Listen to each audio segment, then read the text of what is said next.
আলহামদুলিল্লাহি রাব্বিল আলামিন ওয়াল আকিবাতু লিল মুত্তাকিন ওয়াসসালাতু ওয়াসসালামু আলা রাসূলিহি মুহাম্মাদি ওয়া আলিহি ওয়া সাহবিহি আজমাইন।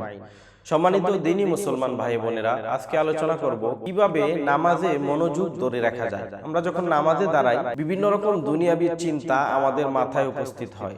অনেক সময় অনেক খারাপ চিন্তাও আমাদের মধ্যে এসে উপস্থিত হয়। এই কারণে 5টি আমল যদি আমরা করি, তাহলে এগুলা থেকে আমরা বেঁচে থাকতে পারব। 1 নম্বরে আমাদেরকে চোখ দৃষ্টিকে হেফাজত করতে হবে।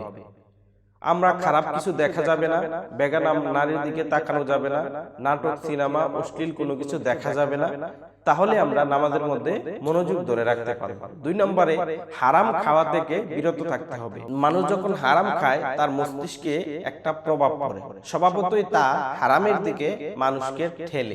এই কারণে হারাম খাওয়া থেকে আমাদের বিরত থাকতে হবে। 3 নম্বর হলো, নামাজে আমরা যা কিছু তেলাওয়াত করি এগুলার অর্থ বুঝতে চেষ্টা করা। আমরা যদি অর্থ বুঝে পাঠ করি, অর্থ বুঝে সূরা পড়ি, অর্থ বুঝে যদি আয়াত আমরা তেলাওয়াত করি, তাহলে আমরা নামাজের মধ্যে মনোযোগ ধরে রাখতে পারব। 4 নাম্বার হলো, মনোযোগ নষ্ট করে এমন বিষয়গুলা থেকে আগে থেকেই বিরত হয়ে যাওয়া। যেমন আমার মোবাইল যদি খোলা থাকে, একটা SMS আসে, একটা কল আসে, তাহলে আমার মনোযোগ নষ্ট হয়ে যাবে।